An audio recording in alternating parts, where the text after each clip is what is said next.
I've been touring stateside, kissing my Swedish boy over FaceTime. Who knew opening up would make me a headline? Boots, that's my ego boost. Schedule ain't been loose for a minute, and I'm the girl I've been in.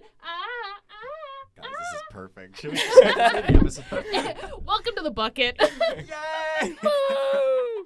As you can tell, we have been touring stateside, That's right. kissing That's our right. Swedish boys over FaceTime. Boots.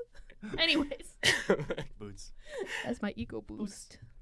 Yeah, it's the bucket. It's our quest to find the greatest movie of all time. And I am Colin, aka DJ Atreides. I'm Rachel, aka DJ Peaches. And I, of course, am Ben, a.k.a. DJ Mojo. What? Yeah. Yeah. Yes, indeed. Whatever. And today's movie is a bit of a doozy. We got a doozy of a movie. A real stinker puss, as they call it in the biz. Oh, yeah, I'm sure. Yeah, this is from 1975. This is a psychological comedy-drama film directed by Don't make Milos me Forman, laugh. based on the 1962 novel of the same name by Ken Kesey. But it's called One Flew Over the Cuckoo's Nest, starring Jack Nicholson, and it sure is. It sure is. Yeah, you were building up tension there for a Yeah, second. you really were. Sorry. I ruined your tension. We As took if a they trip can't. into the past for this one. Unfortunately, we did. Yeah, 1975. Oh. A time that I wasn't around for. A time that was 51 years This ago. is the year that my mom was born. Word? Word. Happy early birthday. Thank you. Yeah, I'll let her know. Turns 51. Cool. I think. I don't know. Yeah. I kind of lost track. I mean, you can do the math now. I could, but Yeah, I'm I looking at the Wikipedia page for One Flew Over the Cuckoo's Nest. No, it would be. It would be 51. That's pretty easy math to do. Yeah. Yeah. One Flew Over the Cuckoo's Nest. Everybody loves this movie. Everybody here, especially in this podcast studio, loves One Flew Over the Cuckoo's I'm ready for my Nest. score, by the way. Oh. Yeah. I was gonna give you some what's the word? Some information about it. It is one of 3 films to ever win all 5 major Academy Awards, Oh, which really? is Best Picture, Best Actor, Best Actress, Best Director, and Best Adapted Screenplay. Wow, And standards have risen. the other 2 movies are It Happened One Night and Silence of the Lambs. Those are the only 3 movies to win all the big boy awards. And the United States put it in the Library of Congress, and they preserved it in the National Film Registry, and it was ranked number 33 on the American Film Institute's 100 Years, 100 Movies list in 2007. I would love to go back in time and talk to anybody and see what they loved about this. That's what I was thinking, like, as I finished this movie. I was like, I wish we had somebody who's like, this is their favorite movie. Because I think, well, I know, we all didn't love it. No. I know Far Ben, from it. I was going to say, Ben really did not enjoy his time here. I said, oh boy, this is not a good movie. And Colin, our resident movie enjoyer. I think it's all right. I think it's interesting. Our lovely Colin. I think it's. I mean, we'll get into it. We want to talk about the plot of this Yeah. Sarah sucker. got Colin's score waiting for us to talk about Look, it. it's not, guys. Guys, You know guys, me. please. Guys, you know me. You know I can find the good in pretty much anything. This Yeah. one I struggled a little bit, but I found some. I found some good parts. We'll talk about We'll it. talk about I'm it. actually really, really excited. I'd love to hear. Okay. In 1963, Oregon, Randall Patrick McMurphy, played by Jack Nicholson, is incarcerated for bad, terrible things. And the minute that they told me what he was incarcerated for, I said, oh, so this isn't a character I could care about at all. Yeah. Womp yeah. womp. Bad guy, bad energy, yeah. kind of bad. His face bad. The words that come out of his face are bad. He is pretending to be mentally ill so he can be moved to a mental institution and avoid hard labor at a work farm. Boys, what is a work farm? I don't know. I figure it's just a prison where they make you do work. Yeah. I think so. Yeah. Yeah. It's probably illegal, but Well, yeah, I not think illegal, but you know. this was like a big thing with Soviets was like you were sentenced to like 10 years hard labor instead of like prison. But we've decided, I think, as a society, that prison is more ethical than hard labor. Hope So I don't actually. I'm fully talking out of my butt here, but I don't know how much America has work camps anymore. I wouldn't be sure about that. So we find out that the mental institution or the medical ward is ran by Nurse Ratched, and we also meet the other cast of characters, which is Billy Bibbit, Charlie Cheswick. We don't Mr. Martini. I don't think we ever know his first name. Dale Harding. Belligerent and profane is what they say. Max Tabor Mr. Martini played by Danny DeVito, and Max Tabor, right? Tabor, I think? Probably. Tabor played by Christopher Lloyd. Jim Seafelt and Bruce Fredrickson, Scanlon, and Chief Bromden, who they just call the Chief, or anything like that. Nurse Ratched does not like Mr. McMurphy, or they call him Mac in the ward, I guess. And she sees his lively, rebellious presence as a threat to her authority. And she confiscates and rations the patient's cigarettes after they bet them all in a game of cards. And she suspended their card playing privileges. And because Mac was winning too much. Right? Mac was winning too much. Mac was letting them. I do want to jump in. Yes, Quick correction please, here. Please. Labor camps do still exist in the United States. That was my bad for assuming that we had moved past such things. And it looks like some bad stuff is going on, Guantanamo Bay and all that jazz. So.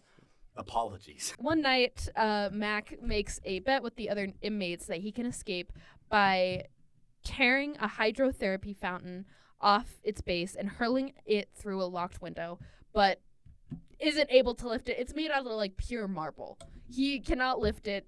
Nobody thought he could. This is Jack Nicholson. What are we expecting? Afterwards, he hijacks a charter bus, picks up his girlfriend Candy, who is 15. No. Yeah. No. I think so. Wait, it's not the same girl. Oh, is it? I assumed it was. What? But also this keep in mind stinks. Also keep in mind that Jack Nicholson is supposed to be 38, and I don't know if it's Jack Nicholson's face. Jack Nicholson looks old. Every single movie I've ever seen him in, he is an old. But sometimes I'll watch a movie and they'll show this like 48-year-old person. And they're like, yeah, they're 23. And I'm like, oh yeah, you're right. That's a 23-year-old. You know what I'm talking about? Yeah. Like Grease. Grease is the like prime example where they grab some 40-year-olds and they're like, yeah, we can't tell the difference. You look like a high schooler to me. Yeah. Anyways. I don't know. I think it's something about just it being an older movie. You just attribute the age of the people to be older because, mentally you're thinking, well, they're old now. Yeah. Because, like, maybe. Jack Nicholson now looks old. Because he is. Yeah, he is, in fact, old. Like, this is what a young Jack Nicholson looks like. But just something about, like, the film grain and, like, the old, like, 70-millimeter camera or whatever. I don't actually know what they filmed this on. He is 88 years old. Yeah. And I would like to say that before we started recording, Ben was like hunched over his laptop and he was like, "Is Jack Nicholson dead yet?" That's a fair question. You said 88? He's 88. Whoa. Born in 1937. Whoa, that's insane. Yeah, ain't that crazy? Yeah. Anyways, yeah, I assumed. Boomers rule the world. Yeah. I assumed that Candy was the same girl from earlier. Oh. Colin, do you have 2 cents to I give? thought it was a completely Oh, maybe I'm it wrong. was different Hey, girl, too. maybe I'm wrong. Well, I don't know how much we're allowed to say on air. I think Candy's paid. I think that's the situation going on here. I don't think she's paid. Yeah, I don't know. I don't know how much I can say here. Oh, this movie. What a movie indeed. Oh boy. Anyways, Jack Nicholson picks up, he hijacks the charter bus that they were all going to go on like an outing or whatever. He picks up his girlfriend, Candy. He escapes with our cast of characters that I mentioned earlier. And they steal a recreational fishing boat. and they expose them to the outside world. They go fishing, and The this boys is what kind of just have a good they time. they have a boy time. I actually did kind of like this part of the movie. I was gonna say, this is what Colin mentioned in his Letterboxd review, is as like, he was like, I like it when they go fishing. I love it when I they did go like it fishing. Oh my gosh, they they just got have some big such fish. fun banter with each other on this boat, and it's shot in a really cool way. I like how much of the boat you get to see, and they just, I don't know, the characters just really come alive, and they're just having fun. They're just, can I say guys being dudes? Yeah, absolutely. Yeah, can. just guys being Isn't this dudes. great? Just a couple of guys being A couple of guys being dudes. The Wikipedia says encouraging them, or Jack Nicholson encourages them. Well, it's not Jack Nicholson. McMurphy encourages them to discover their abilities and find self-confidence. I don't think that's the case. I think he wanted to get. I don't think he was encouraging anything at all. In fact, Why didn't he escape here? If he Great wanted to question. escape the prison So- so bad, he got out. Well, I think just once, but still, dude, you could have escaped multiple times in this movie. So I think that he thought, little bit later, they find, or Mac finds out that he is supposed to be in this mental institution until they deem him not mentally insane anymore. That's right. Because he thought there were 68 days left in his sentence, and one of the orderlies, I believe is the right term. Yeah, one of the orderlies is like, we'll let you out when we deem you mentally sane. And he didn't know that at this point. That's the next paragraph. Wonderful. Yes, one of the orderlies tells him that his sentence term does not apply to the mental institution, and that him being in the mental institution, he can be there indefinitely. Mac questions why nobody had told them this before, and he also learns that Chief, Tabor, and he are the only non-chronic patients who have been involuntarily committed. The others have been committed, or they committed themselves voluntarily, but they are supposedly too afraid to leave. After Cheswick bursts into a fit and demands his cigarettes from Nurse Ratched, Mac starts a fight with the orderlies, and Chief intervenes to help him.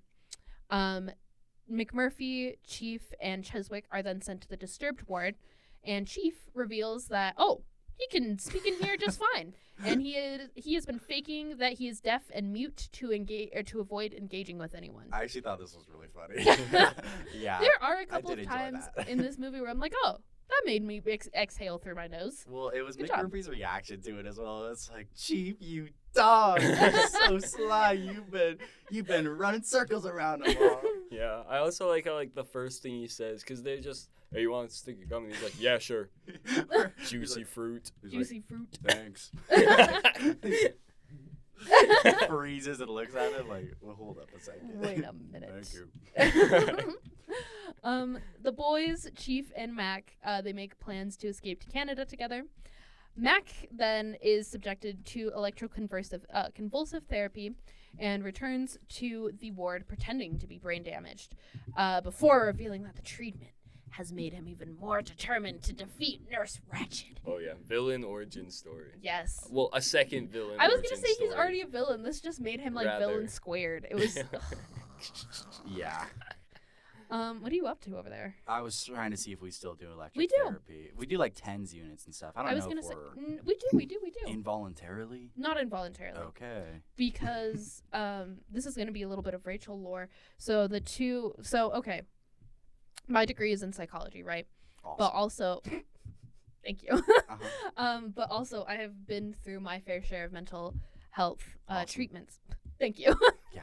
And I did TMS, which is transcranial transcranial magnetic stimulation, and that is a more humane way of going about electroshock therapy or convulsive therapy. But they do both because ECT they don't do it to people who are under a certain age because it does mess with your short-term memory. Yeah. And that's why they didn't let me do it, because when I did it, it was my freshman year of college, I want to say, and they were like, you need your memory. we'll give you the magnets. No, And that's so insane. I do know a handful of people who have done ECT though. It seems like it was a punishment. I don't know. It was definitely a punishment. What can be done? I trusted these guys as they were like bringing Charlie in there. They're like, "We're not gonna hurt you." I'm like, "It's okay, Charlie. You don't need to be afraid." It's And okay. then they fully hurt him. Yeah, they fully go to town. Oh, what? 70s, Or am I takes right? place in the 60s, so. All right. Mac and the Chief plan to throw a secret Christmas party for their friends. I feel like when they say Mac and the Chief, I don't know how much the Chief was actually involved in this. But whatever. He's just there. He's just kind of there. Mac and Chief plan to throw a secret Christmas party for their friends after Ratchet and the orderlies have left for the night, before making their escape. Mac sneaks in Candy and her friend Rose into the ward, bringing bottles of alcohol for the party, and bribes the night orderly Turkle to allow it. Mac and Chief prepare to escape and invites Billy to come with him, and Billy refuses and asks for a date with Candy. And that's where I'm going to leave that. Mac and the others get drunk, and Mac falls asleep instead of escaping with Chief. Nurse Ratchet returns in the morning to find that the ward is in utter disarray. Most of the patients have been passed out. She discovers Billy and Candy in a room together and aims to embarrass Billy in front of everyone. Billy manages to overcome his stutter and stands up to Ratchet, and when she threatens to tell his mother, Billy cracks under the pressure, reverts back to stuttering, and Ratchet orders him locked in a separate room as a punishment. Mac punches an orderly while trying to escape out of a window with Chief, causing other orderlies to intervene. Locked up alone, Billy ends up killing himself, and there was a huge commotion. Nurse Ratchet tries to control the situation by calling for the day's routine to continue as usual, but her nonchalant reaction engages McMurphy, who begins to harm her. The orderlies subdue McMurphy and save Nurse Ratchet's life. And sometime later, we see that Nurse Ratchet is wearing a neck brace and speaking weakly, although still sternly. Thank you, Wikipedia. And Harding now leads the unsuspended carp playing. Mac is nowhere to be found, and there has been a rumor circulating that he has escaped. Later that night, Chief sees McMurphy being returned to his bed, and he is initially thrilled that Mac has kept his promise to not escape without him. And then Chief discovers that Mac has been lobotomized. And Chief is sad, obviously, and he hugs Mac, and then Chief smothers him to death with a pillow. This movie.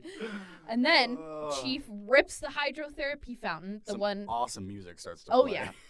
Some really cool music, not at all problematic.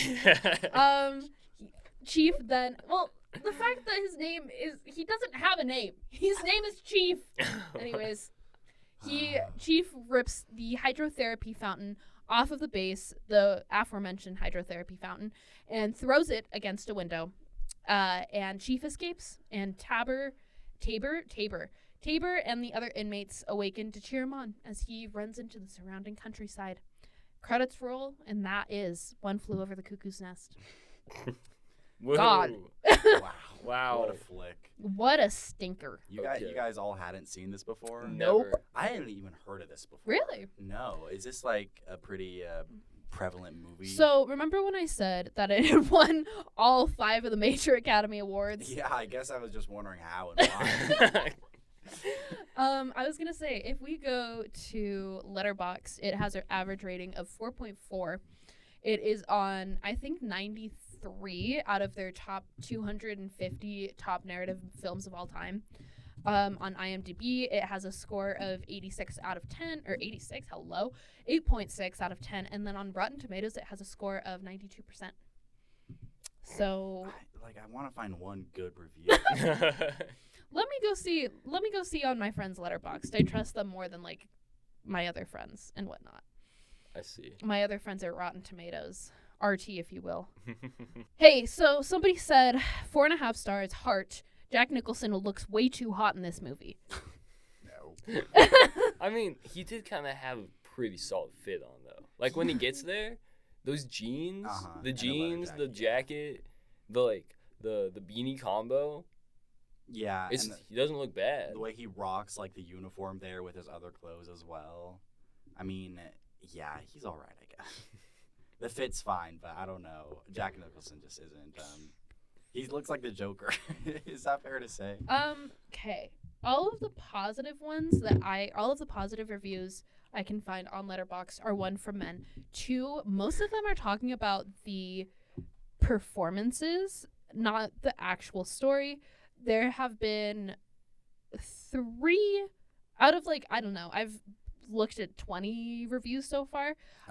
3 or 4 that are talking about how much they hate Nurse Ratched. I actually don't super get the Nurse Ratched hate. I was really scared that when I came on and said that I was going to be problematic. I don't understand why. Yeah, it seems like, I mean, she's a little bit cold and stern, but also she has to be. Literally, I was going to say. That's her. She's a careered nurse in this institution. In a completely men's institution. Yeah. I was going to say, that's going to be scary she and hard. Holds court over these dudes she as does. Well. Foley is, gets threatened multiple times and is kind of chill. I will admit, the way that she goes okay, I will say, the reason that I think I give Nurse Ratched a lot of slack is it takes place in the 1960s. It's a movie that's filmed in the 70s. Mental health is not taken seriously. No. It's not taken seriously, and I think she was doing the best with what she was given. And I will admit the way that she went about the whole Billy fiasco at the very end of the movie, trying to publicly shame him, not great. But also, imagine coming in to your place of work where, I don't know, you are dealing with 18 mentally vulnerable men, and you find out, oh, there's been a party. The person who has supposed to... so mad. I was going to say, you show up to work and these emotionally vulnerable men have been able to just be run amok. The person that you entrusted to take care of them in the middle of the night is passed out, drunk, on a couch. I think... I don't know. Maybe I'm just a woman apologist, but I think maybe she wasn't thinking clearly. I don't know. Yeah. Well, also, there are no heroes in the story. No. McMurphy Foley, bad guy, takes advantage of these men, is constantly... He's the villain. I would say he's definitely not a good guy. No. I hated him. From the moment that they told us why he was incarcerated, I was like, this is a person that I could not give a shit about. Sorry, editor. Maybe editor we'll Ben. See. Whoever edits this, sorry. If it's me, maybe it's a taste of my own medicine. We'll see. Yeah. No pun intended. I'll send you the bleeped out effect. Oh, perfect. Thank you. I do a wah, little duck. It's a lot of fun. I have seen that. That is a lot of fun. Yeah. Good. Hey, so some of the top questions when you Google One Flew Over the Cuckoo's Nest is, what's the point of One Flew Over the Cuckoo's Nest? He didn't fly over. He got caught. He got caught. He was in there. He got got. And then, so that's number 1. Number 2 is, what made Nurse Ratched so evil? Or what's your Nurse Ratched take, Colin? Is she evil to you? Because she's not. She's not evil, but she's definitely not good at her job. Yeah. You remember, we kind of breezed over this in the synopsis, but throughout the movie, she gets all the men together and they do these little therapy sessions or whatever. Yes. These group therapy sessions where instead of having the men actually talk about themselves, she just is well, your life is in shambles. She'll be in the coldest tone imaginable. She's your life is in shambles. You can't make connections with other human beings. Tell us about it, please, in front of all of these men. Please. The first time we see it, she's like, so Harding, you think your wife is cheating on you? Why? Let's talk about that. Honestly, to be honest, another Rachel Lore drop. I spent 8 days in a mental institution when I was 17. This is exactly how group therapy is. Truly and completely, things have not changed. They just pressure you. Yeah, what is it? I went to group therapy, I want to say 4 times a day for 8 days. Crazy amount. But at a certain point, it's just people, it's just the therapists. and saying, let's make these children talk about like the terrible, heinous things that have happened to them and why they're in the mental institution. And so I don't know if that's really the good thing, but what can be done? It's just what they do. It's just kind of what they do. And so it's like, yeah, this is the average group therapy session. I understand. Foul indeed. I don't know, but it's just interesting because nobody seems to be happy with this. Nobody likes her like rigid schedule of like what they do because they don't get to do much. No. They don't get to do much. They got their cards and then eventually they don't have their cards. They have their cigarettes. Eventually they can't even smoke indoors. What is this? The 21st century?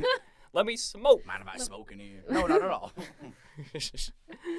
Yeah, I don't know. She is firm. She is rigid. She is honestly... I don't know. She does. Who plays her again? Who plays Louise her? Fletcher. Yes. Louise Fletcher does a very good job, just like being completely like unflinching in this movie.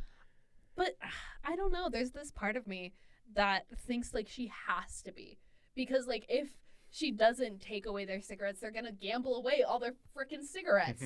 If she doesn't take away their cards, they're gonna gamble all their money to this person who's clearly faking being mentally ill just to get out of a work farm. And so I don't know. To a certain extent, I understand where she's coming from, because it can't be an easy job. But maybe I'm just a woman apologist. I don't know. I think you kind of are. I think that's sorry. I don't know. This is I think our reading of this movie is going to be a lot different than like say the average Academy voters back in the day, which to be fair, like the average Academy voters for in like 1975 is going to be like all white men. Yeah, it's going to be like all white men. And, you know, this is a film bro movie in like the truest sense of the word for that reason, right? Yeah, but I do think, I don't know, for me at least, I think that maybe she's not like the primary antagonistic force, but she certainly isn't helping. She definitely isn't helping. And by the time things get bad and she like really needs to start taking action, she lets things spiral out of control to like a heinous extent, you know? You think? I think so. I think maybe, I don't know, she probably should. It kind of is just a job to her, you know? That's fair. At a certain point, it's just a job to her. She doesn't care about these men. She doesn't want to necessarily see them get better. She says in a specific scene that she wants McMurphy to stick around in the institution because she thinks she can help him. But her way of helping him is just neutralizing him. I kind of read that as a little bit of her being like a little sadistic towards Murphy, of her being like, let's not pass him on to be somebody else's problem, and her kind of being like, let's make it my problem. If he can't behave, we'll give him some electricity and lobotomy, and then he'll behave, and that's what ended up happening. Yeah. Even though it was like after he fully attempted to strangle her, so you know. It's also just like a matter of like performance juxtaposition though, because like all the men in this movie are like capital A acting. It's all facial expressions, it's all physicality, it's all like whoa, we were talking look about at me, it. I'm crazy and I'm a man and I'm crazy, like that kind of the kind of acting that shows up in like those YouTube best acting compilations, and it's just like clips of like Jake Gyllenhaal screaming, and then it's another clip of Jake Gyllenhaal screaming, you know. It's just like, this is the greatest performance of all time, and it's a man getting upset. And you didn't want it, Anders. We were talking about it before, and Christopher Lloyd, I think he actually does a really good job in it because he's so over the top. And I think that's just what you should hire Christopher Lloyd for, is to be a little bit over the top as a treat. It's so funny because, like, when guys, side note, Back to the Future is, like, low-key one of the best ever. Mm-hmm. Ever. In Back to the Future, he's always making those like silly flabbergasted facial expressions. Every time like Marty says something slightly off-putting, he's like, no, great Scott, right? Him using that in like a different context, like they're the exact same facial expressions, but now he just has a buzz cut and he's slightly younger. Yeah, slightly. It's very fun. Fun fact: I actually watched all the Back to the Future films while I was in the loony bin. Really? Yes. Whoa. So I have like a very strong connection to Back to the Future and the loony bin. Nice. That's really fun. That's very. So you should love this movie. No. I don't know. Okay. Though for my bucket boy, or not my bucket boys, my colonels out there. We like to talk about the movie before we talk about it here. And I don't know. I liked what Ben said about how unless you are a white man, you're just an object. Oh yeah, they treat the women and like minorities in this movie so bad. Even the the inmates as well. They treat, I don't know. Everybody's treated so bad. McMurphy treats everybody so bad. Yeah. I don't know. It is just it's rotten a little bit. The fact is that like what is it? Chief doesn't have a name. Yeah, what's up with that? I love it when he dunks though. That's a really funny scene. He does dunk, and then like he's holding the basket or like the net, so they couldn't do it or they couldn't make a basket, and then he just like pops the basketball out. I liked that. The fact that he fully is like just fully sane as well that entire time makes it so much better because he's just like, all right, fine, I'll dunk. You convinced me. I did look it up. Apparently, because this is a movie that is based on a book. Apparently, the reason that Chief is in there is that he has paranoid schizophrenia, and apparently in the book they go a lot more in depth in it. Yeah, they don't really. I was gonna say, we have no clue why Chief is in there.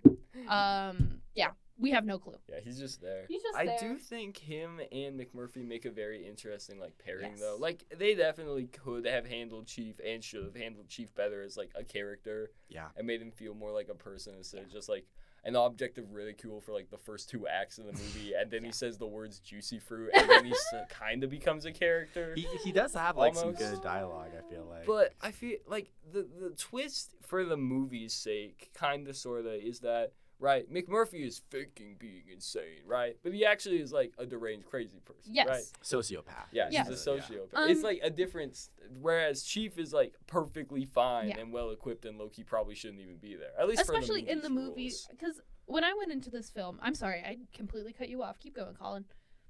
Oh no, I'm the worst. I'm so sorry. Now I just lost my train of thought. No. What was I gonna? Shoot me dead. Put me in the loony bin. I think. Gosh. Put me in the cuckoo nest. I don't know. Their whole plan to like break away with each other, and like Chief eventually being the only guy who ends up making it out. It does make sense, and it does give the movie like a strangely poignant conclusion, even though it doesn't really feel like it's making a point. It's just like, oh well, that's nice. Yeah. You get a real nice, pretty sunset shot of him running into the mountains. Yeah. He's going to Canada, I guess. I don't stinking know, man. It's just what happens in the movie. Apparently, Will Sampson, the guy who plays Chief, he was a park ranger in Oregon where the movie was filmed, and the reason that he was selected for the part was because he was the only Native American the casting department could find who matched the character's incredible size. Huh. Oh yeah, right. We didn't even mention. He's huge. He's a mountain. Yeah. He is as big as a tree trunk, according to Mac. Yeah. Sorry, editor. He's a very, very tall guy. He truly is. Yeah. Guys. Yeah. So what is everybody's roses, I would say? I mean, Christopher Lloyd is a rose for sure. He's in the movie a lot. Danny DeVito's in the movie not quite as much. He has a few lines, but he's quite silly. He's quite funny. He is funny. I was gonna say, he's the boys that are there in the background to react. They do a good job at reacting. They all have a very distinct personality and like different even if they are just mannerisms and stuff. Yeah, I think they're fun. I like the banter between like Harding and all like the crew and stuff. Yes. Oh, Cheswick is so sweet. I love Cheswick. I do love his big brown eyes. He told me to steer the boat. Straight as an arrow. And I think that's all the roses I've got. That's it. I guess this is your time to shine. I don't know. To be able to like understand this movie, you kind of have to buy into like A, the 20th century reading of it, and B, like the film bro reading of it, and then the film bro reading of the movie. Sorry. In the film bro reading of the movie, while McMurphy is a flawed individual, he understands the patients. He understands the patients more than Ratchet does. Right? Like, he understands that they're just, like, guys who want to be dudes. So when he takes them out on the boat, he's like, I understand your guys' psychological need to be guys being dudes. Yeah. And they get on the boat and they be guys being dudes. Then they all have to go back and things just, like, escalate and they just get worse and they want, like, you know, it's a movie that is, I don't think it has a concrete message about, like, mental health or, like, the way we treat mental health in like society or anything. I think at a certain point the narrative just kind of wants to shock you. I think the movie just leans completely into being unpleasant by the third act. There's no like real rhyme or reason or moral or anything. It's just unpleasant people being unpleasant all you know, it's just two unpleasant people, McMurphy and Ratchet, and they're just being unpleasant in completely different ways, you know? Yeah. And also, I was going to say, it is there to shock you. And I think the third act especially uses that because I see this movie, a version of this movie, where there kind of is a happy ending, right? Because they're at this party, everybody's drinking, everybody's partying, everybody's having a good time. You know, Billy's on his date with Candy, and you know, everybody's hanging out and everything. And it's like this shot of Jack Nicholson like looking around, like, huh, not too bad, you know. And then it cuts to the morning, and I'm like, huh? And everybody's like, they all apparently passed out on the couches and stuff and, like, didn't end up escaping during the night when the window was fully open and they could have. And they had a car outside. And I'm just like, it feels like that's just a writing bit where they're just like, well, I guess instead of everybody escaping, Billy, Chief, and Randall going to Canada, instead Billy's going to die, Randall's going to die, and Chief is going to escape. Listen. Like, and there's no, why did they do that? They could have all escaped, and they're like, they didn't make any justification for why they didn't just escape. They just want it to be bad. The thing is that Wikipedia argues that it argues that while Chief, Tabor, and McMurphy are the only ones that have been involuntarily committed, everybody else has committed themselves voluntarily, but they're too afraid to leave. Now listen, is it that they're too afraid to leave, or are they getting, I don't know, the help that they need? Because I guess the help that they not need, but in their mind, this is the best way of getting the help they need, right? Yeah, like, where else am I going to go? Exactly. That's in the 70s, that's kind of all the options you're given. I was going to say, it's not the help that we know that they can get in current day, but if you look at it from a lens of this is the best they can do in, like, the 60s, I completely understand where they're coming from because, like, I don't know, Billy has had, like, a history of suicide, and who is it? It's Harding. He is really struggling at home, and so, like, I don't think that they're too afraid to leave. Maybe I'm giving these characters the benefit of the doubt. Well, yeah, it makes sense why most of them stayed in the night and, like, just went to bed, but McMurphy's, that's his whole thing. McMurphy, Rose, and Candy are there in the morning as well. Why? They just don't give any, I don't know. Can we talk about how one of the girls' names is fully Candy? Yeah. Can we talk about that one? Because that's short insane. for Candace. Come on. Yeah. Come on. It's short for Candace. That's a normal thing to call somebody. I don't know. I just hate that. And then, I don't know. Yes, it's short for Candace. They could have chosen any name. I was going to say, that's the thing, is that, like, when it is, in fact, a fiction piece, I feel like you can do whatever the hell you want. And then they said, let's choose the woman that we're going to pass around like a cigarette. Her name's Candy. Pass around. Tell me that's not what they do to this poor girl. This is the unreleased bucket episode. This is absolutely the unreleased bucket episode. I'll cut that. No. This edit is gonna be like a scavenging mission to see. It's gonna be like, I'm Ben, I'm Colin, I'm Rachel, and then we're gonna give our scores. And that's it. It'll be a short. It'll be a YouTube time short. to kick the bucket. Sorry, I can rephrase that better. No, I think that's not the only thing. This movie just content-wise This movie just sucks. I'm so sorry. Yeah. I gave it 2 stars on Letterboxd. As I'm talking about it, I'm like, actually, I think I don't like this movie at all.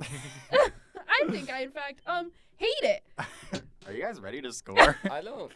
I kind of want to keep, like, talking. Yes, because please, it is please. interesting. Well, okay. You are the person to defend it for me and Ben, because Ben also hated this movie. Yeah. I don't know. Don't shrug. You gave it half a star. Yeah. Here's, I think, what I'm going to say, right? I'm kind of in a train spotting situation with this movie where, like, the film is completely, like, and utterly unpleasant to watch in certain moments. You kind of need to sit with it a little bit before you, like, discuss it, you know? Really try to understand, not really what the film is doing, because there's not, like, a deeper message to this movie beyond, like, you know, they kind of just throw these characters in this setting, and there's, like, hints of a message, but they never really get there. And I think the movie being, like, that unpleasant and that up to interpretation, just, like, your at first visceral reaction is going to be like, ew. Yeah. what the, right? I think the reason why this movie would like maybe not resonate, but like just like be impactful is because the performances are good. The performances are good in that film bro way. I agree with that. Yeah. Dudes overacting. Yeah. Right. Dudes being bros. They're contrasted very well by Ratchet's not doing anything and just looking sternly forward, right? Never flinching. It's a good contrast. It definitely feels like there's like an antagonistic force going on, though you're not exactly sure where it is at any point. You know? So sorry, I just found on Wikipedia that they do in fact call him the protagonist of this film. They call Mac the protagonist, and that was the noise that I just made. Was the they do? Yes, they call him the protagonist. Why? So he's the protagonist, and Nurse Ratched is the antagonist, right? Interesting. Okay. Sorry, I completely 1975. I keep interrupting you, Colin. I'm so sorry. That's very I just weird. need to shrink. Yeah, I don't know. You can look to be able to like enjoy the movie. You kind of do need to play by its rules, right? You kind of need to play by it. But that's the whole like antithesis of the supposed message. Right. And obviously you don't have to as a viewer, you are allowed to be like, "Hey, this story moved in a way that I found harmful and like unpleasant to watch, therefore I did not like this movie." Mm-hmm. Right? I don't think that's dismissive of all like what the movie is trying to do. Like if it doesn't click for you, it doesn't click for you, right? Like there's nothing wrong with that.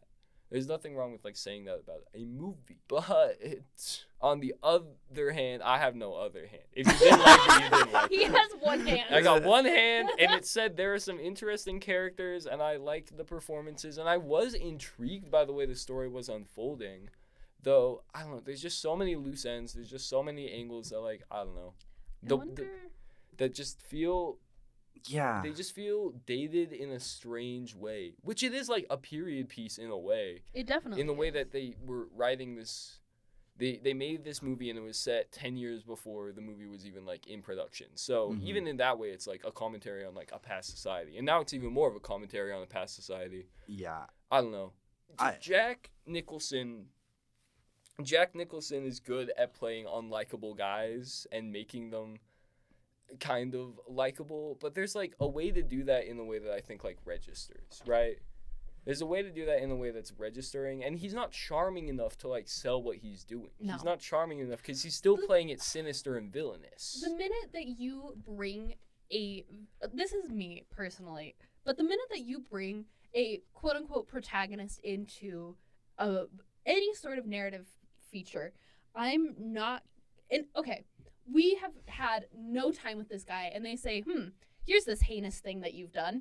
Feel bad for him. Feel bad for this man. It's and not like, that necessarily the narrative wants you to feel bad for him. He does a few things. Like they're just like, these are your charges. You seem like a pretty bad person. He's like, yeah, but what if I'm actually a good... Like he physically is like trying to defend himself in like very grotesque ways. It's very unpleasant. But I don't know. I think it's fine in your narrative to have like an protagonist that sucks. Like that's fine. But it doesn't mean that you're always going to like him. You have to be very careful when you're making a protagonist that sucks, because you need to have something clamoring to like root for him. What's supposed to make you root for him is how he like understands these men that he's in this like institution with. Yeah? Mm-hmm. Like you're supposed to think that he's good and understands them and wants to help them. Yeah, I think I'm jiving with what you're saying. And okay, I do have a take about this movie that's not just all like, oh, this sucks, it was bad, they treated people bad. In 1975, you can give it a little bit of a generous read to be like, okay, a lot of movies in 1975 are going to have elements that I don't enjoy. But here's my thing, right? I thought this movie was going to be like a little bit slice of life. Like, I thought it was going to be kind of a feel-good movie. And even the title, One Flew Over the Cuckoo's Nest, I thought it was going to be like these men in this facility, you know, they don't have like a lot rooting for them, and they don't have a lot of good things going on in their lives. And all of a sudden, this like cool, suave, at least that's who Jack Nicholson wants to be in this movie. He wears a leather jacket, of course. Yeah, he's cool and suave. He's a smart mouth. He kind of has an attitude. He does whatever he wants. He's anti-institution. He pulls up and he teaches these boys how to like stand up for themselves. And there is points of this movie where that happens. And he's like, he takes them fishing, and he has this moment with Billy where he's like, no, you're not crazy, Billy. You can do this. You're gonna be like you're just a young kid. What are you doing here? You have the rest of your life ahead of you. And he's like, he does have these moments where he wants to motivate these men and he wants to be like this figure of like good in their lives, I guess, even though he has a lot of selfish behaviors. So I thought this was going in a direction where it was going to be like, he goes in to like, imprint and like make these boys feel good about themselves. But in the end, they make him feel good and they make him feel different things. And I thought it was going to be like, he came in to change them, but they changed him. You know, who saved who? My rescue dog, Busy. The feel-good event of the summer. Yeah, I thought that's what it was going to be. But then all of a sudden, his relationship with Chief as well is a little bit like that, where he sees this guy that nobody's talking to and he's like, you and me, we're going to be the ones. And then he ends up being like an actual kind of shill dude who he talks to and stuff. And then the movie ends with Jack Nicholson getting lobotomized and some crazy racist music playing as he gets smothered to death. And she throws a sink out the window and runs into the mountains. And Billy kills himself. Yeah. Why did it end like that? This movie was building up to be something to have like a conclusion to be like, and everyone's changed, or like these characters, they learned lessons throughout this movie. No one learned a lesson throughout this movie. Nurse Ratched got strangled. I was gonna say everyone in this movie, I feel like is worse off for the events that happened in this movie. The character acting is good, but the character development is not there at all. No. Randall McMurphy doesn't learn a thing. He kind of just gets lobotomized. I'd like to say he gets lobotomized. That's awful. That's so scary. What? I'd like to say that Randall. Traditionally, I'd like to think Randall is spelled Randal, or you can even spice it up Randall. It's spelled in this movie Randle, and I say like handle. Randall like handle. Rachel, you have a strange Rachel spelling. I was gonna say. Can I interject here? Okay, wait. Rachel, every time can I tell you something? Every time I have to like message you on Discord, I go into this doc and check to make sure I spell your name right, because every single time I'm like, why is it like that? Hey, hold on. I got your name locked in, by the way. Thank you. I'd like to say, I didn't choose this, all right? I understand. When you are writing a piece of fiction, once again, you can call your characters whatever the hell you want. But Randall, spelled like handle? Are you sorry. Unreleased fucking episode. No, and I'm not trying. I have a 3-letter man name, all right? I'm not trying to. You know the ones. Listen. Actually, I can't think of Matt. No, that's 4 letters, right? Matt with 1 T. Matt like a doormat. Matt, 1 T. 1 T. Matt, 3 letters. Art. What's Art? What's one other boy name that's 3 letters? Guys, am I dumb in the head? Ian. Ian can be 3 letters. Ian's 3 letters. This is a fun Max. Jim. Wow. Jim. Max. Whoa. Jim. Bob. I'm listing characters from this movie. Like from the Minion. Like from the Minion. You're right. Like from the Minion. Like from Bob. the Minion. Banana. Banana. Papaya. Funny. Haha. Yeah. Right. Yeah. So I'd like to say, right? I've been saying, but each time I click a little blue link on the Wikipedia for the movie, I fall into a rabbit hole that's so deep, and I'm so fascinated by the events that have led us to the movie that we know and love, or know and hate today. Because apparently, this was a play before it was a movie. Somebody made a play of the book, and that was in 1963, and then somebody took the play and adapted the play into the movie. And I say, huh? Anyways, it was also Time Magazine's, the book, sorry, we're on the book right now. Time Magazine included One Flew Over the Cuckoo's Nest as in its list of 100 best English language novels from 1923 to 2005. And apparently, the book is told from Chief's point of view. Chief is the narrator. That would have been a better movie. I agree wholeheartedly. Like, I don't know. Guys. Yeah. As I keep going into this movie, as this movie unfolds for me, boy, oh boy, I am upset with it. I think cool premise. Yeah. But could have done something better with that premise. Colin, I like your take. You have good takes. I do think like, that's a fair take. I love when Colin has takes, and I love them. They're good takes. That sounded really sarcastic. I didn't mean for it to. That's okay. Hold on, I want you to good. say your score out loud because I have, Say I have a it. big Say it out question loud. for you. You have a big question for me? Yeah. But let's But go please. through and announce our Okay. scores. Yeah. Please, Colin. For me, I'm going to give this movie a 68 out of 100. I think the movie does enough, but it doesn't burrow far enough into its concept and story to like hold up for modern audiences. Though there are good performances, and I like the part where they go fishing. Colin, you liked it more than Waterworld? I'm so sorry, editor. Just sorry, I noticed. I noticed because Waterworld. And did you miss the part in Waterworld where they did the jet skis? Look, I Did you saw miss the that jet part? skis. The cool jet skis The jet from skis are Waterworld. cool. Did you miss There is a little... Kevin Costner's balding long hair? Look, if Yeah. we're ranking Did it you on notice? terms of Red like... feet. if- Did you see Costner's feet? Oh, I Did you saw see them. Dryland? I did see Dryland. Everest, by the way. If we're Ever- ranking them on like the basis of like how much water is in the film, Mm. Waterworld wins by a landslide, and I'm not gonna By deny water. it. By water, if we're ranking it by water, which I think Yeah. we should start ranking all of our movies by water. That's what Yeah. I've been doing. Oh, You guys haven't? my bad. Like they get on the boat, and that's fun. And there's also the fountain breaking apart when Chief rips it out of the That was floor. pretty or Yeah, that was cool. whatever, right? water. That The was water, water. that There does is have plenty water. of That water water. feature was There fun. is a They drink decent water amount with of their water in pills. this movie. It doesn't compare to Waterworld. It doesn't compare. I No, can't. they drink juice with their pills. That's right. It's true. Yeah. Apparently, what is it? You loved it more than Waterworld. 3 points more, but that's... Look, That's if crazy. Waterworld had Christopher Lloyd and Danny DeVito in it, we'd be talking. Could you but imagine it doesn't, instead so of we're Kevin? not. Could you imagine Kevin instead of Kevin Costner? It was Christopher Lloyd. And that's a 10 out That'd of be 10. a good movie. And that's a 10 out of Truly, 10. completely. I think I could name 10 other actors who would rock the Mariner. the Mariner Dude, role yeah. instead of Number Kevin one, Chris Costner. Pratt. Well, it's a blockbuster, so let's get him in there. Anyways, Did you guys hear Donald Glover is Yoshi? I did hear Yes. that. That was- Oh my gosh, I'm so excited. Look, I like Waterworld. It just, I don't know.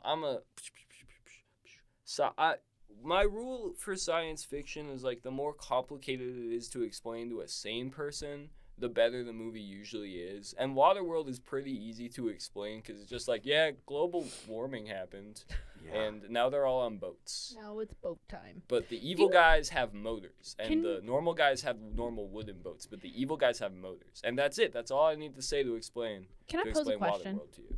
Say global warming did happen. Say global warming was The real. answer to the question Sorry. is no. I know it. Say Yeah. oh. Yeah. No, please. I was gonna say, wouldn't it be just a little steam room home of planet? Well, it global be warming steamy? is silly because it's kind of worst case scenario. So some places will flood and some places will get so Well, yeah. dry and hot that they're unlivable. So it'll 'Cause- just kind of be unlivable depending on the climate that you're in. Well, the whole thing is that Waterworld. This is actually Waterworld Part 2. This episode is Waterworld Part 2. Thank you for listening. No, the whole thing with Waterworld is that all the ice caps melted, and yeah, the water wouldn't get that high. then you don't think. No, it would just like right, flood. we talked about this. It would flood like California. It would be bad. It would be really bad. You know, millions wouldn't of have people. Waterworld? Like, yeah, no. They take my Waterworld. We don't from have me? enough water on our world for it to be Waterworld. I know we're like Mm-hmm. oh, there's so much water on this planet, and there is. The surface is 70% water. That's pretty impactful. Yeah. But also just like overall mass. Yeah, I you're mean, right. and You're right. You're right. elevation. You didn't like my steam room idea? I think it'd be fun, Yeah. but I It'd don't just think any be of real- us Could you any of us would imagine- be there to Oh yeah. to enjoy it. Well, That's okay. I was gonna say about the just to clear the air on Waterworld. It's okay. fun, but it's a little basic and it's a little too long. This movie is also a little too long. can I say? It probably could have wrapped up at the Christmas party before the crazy Yes, stuff unfolded. You're but right. Happy but ending. I picked the ending. number 68 specifically because he had 68 days left in his sentence, and I Oh. wanted to place it somewhere in like. I wanted to give it somewhere under 70 because Nice. I'm not That's fair. feeling higher than 70 for this That's one, completely folks. fair. That's fair. So I picked Um, that movie for thematic. if this- Nobody purposes. has given any movie 69. Just saying that. That's because we Anyways. have Yeah. class. I would Oh. give a Yeah. movie Do 6-7 though. we I'm not have- crass. I would. Oh. I would do that. I would give a movie 69 if it warranted it. There are two types of bucket boys. Well, there's two types of bucket boys: ones that have class and one that say So, Yeah, you know. that's true. Third time. So, Um, not that you're counting. Rachel, what's your score? 31. Yeah. Because as I've gotten, Yeah. as I keep talking about it, it makes me more upset. And I am willing to hear you out. And by our next episode, I'll like give an update if I do think that this movie has settled in my brain better. Obviously, I can't change my score, but I am willing to hear you out. That as I sit with this movie, will I think about it and like it more? I don't know. We'll find out. But as it currently stands, I finished this movie today, and I came in and I was like, yeah, it's fine. But as I kept talking about it, I don't know if it's the temperature in this room or something like that. That's just making me mad. It's making me mad. Checks the temperature. It checks the temperature. Thank you. Colin just Yeah. turned it down for me. Thank you, Colin. Wahoo. Usually these movies I do come in and it's like as we talk about them, I'm like, oh, okay, I'm warming up to it a little Yeah. bit. I am cooling down to it. I'm cooling down on One Flew Over the Cuckoo's Nest. I'm gonna give this movie a 5. Whoa! That is insane. A single digit? That is the first single. This is breaking. You're gonna give Yeah. Jack Bucket Nicholson history. a single digit? Holy I sh- am. Holy You're crap! gonna give the Joker baby Joker a single baby. digit? I think I am. That is man dances to actually- Prince music. Oh, That man dances that- to Prince music with a funny little cane. Yeah, this entire movie I was like, this is kind of bad. I think it's gonna like go to a place where it has like kind of a sweet ending where this guy learns a lesson. where it's redeemable he in gets any way, shape, or lobotomized form. and racist music plays and then credits roll. I think the only. And, yeah. Okay, I did have something that came back to me. When I came into this movie, or when there's a scene in the movie where they're talking about kind of the fate of Mac. And they're like, okay, clearly he's faking mental illness. And somebody says, like, the person that could help him the most is the person he hates the most, talking about Nurse Ratched. And there's a part where Jack Nicholson, after they find out about Billy and what he did to himself, Jack Nicholson flies into this rage of, like, hurting Nurse Ratched. And I was taking the read of, oh, because they're so similar, he's lashing out because he is blaming himself for that. Obviously, that was too deep of a read for this movie. I don't know if it's I think that's fair actually. that's I think the he felt that. read that I had, was that like because they're so similar, you know, like that he was lashing out and he was so upset with himself that he let this happen. Because if he didn't throw this party, if he didn't set Billy up on this date with Candy, date. Oh, sorry. That in of itself makes me mad. But I don't know. Maybe the Wikipedia summary made me more mad. I don't know. Yeah, I do think seeing what happens in the movie in like a blunt of like written word does kind of dull down the actual like, you know, the actual the theatrics of it, to say the least. I no, that's a good word for it because it's very showy and over the top. For you know, a movie, I think seeing it on paper is just like, ew, what the? And then you watch it in paper, you're like, ew, wait a minute, it's a little different. There's a slight difference. I am wanting to read the novel, and I know that it's gonna be a novel that's like filled with hate and despair for me, because like I do every blue moon, I treat myself to a little hate read, not to brag. And so I think this is gonna be a hate read for me, and I'm very excited. I'll keep you guys updated. Yeah, I'm excited. We should mention as Yes, well, the this score. movie got a 34.66. Unsurprisingly, our lowest score thus far. Waterworld is in second place lowest with a 49. So Wow. And then This was a Anchorman is stinker. third lowest with 53.66. You know, I can't even really argue with that bottom three. That makes sense. You know? out of everything we've I- seen, yeah. I'm scared that I had a bigger crash out about this movie than I did about Anchorman. I mean, well, Anchorman had, you know, Jack Black in it, and so did Waterworld. So Oh, yes, you're right. that's actually the secret That is sauce. the secret sauce is Jack Black. You're right. When are we adding Kung Fu Panda to the list? You're right. When are we gonna When is watch Jack Kung Black Fu going Panda? to be here? Who knows? We'll get there. We'll have him guessed. Guys, this movie has milked me for all I have. I've been sufficiently milked. I'm a shell. I'm a shell of a human after watching this movie. Yeah. I feel empty. Yeah. Well. Big yawn. Wow. What Anyways. a flick. Well, guys. Once again. Thank you so much for listening. Yeah. I hope you had a blast as much as we did. I hope you made Here's our engineer, Isaac. What's he got for us? Oh, wow. What the? That was good to have. Yeah. Oh yeah. That's the perfect way. You don't care anymore. That's the perfect way to end things, I can't. think. I can't care anymore. Yeah. I can't. It's gone. Jack Nicholson took me for all I'm worth. Sick bitch. I can't edit it. Ben's throwing in the towel. At this point. Well, guys, if you're listening to this, then something awful happened. A miracle happened. Somebody finally chipped in for this one. If you're listening to this, then someone got on Premiere Pro and gave it their all. Anyways. Guys, yeah, this has been The Bucket. My name is Ben, a.k.a. DJ Mojo. Thank you so much for listening. I've been Rachel, a.k.a. DJ Beaches. And I'm Colin, aka DJ Travis. Thanks for listening. It's time for us to kick the bucket. Goodbye, kick the bucket.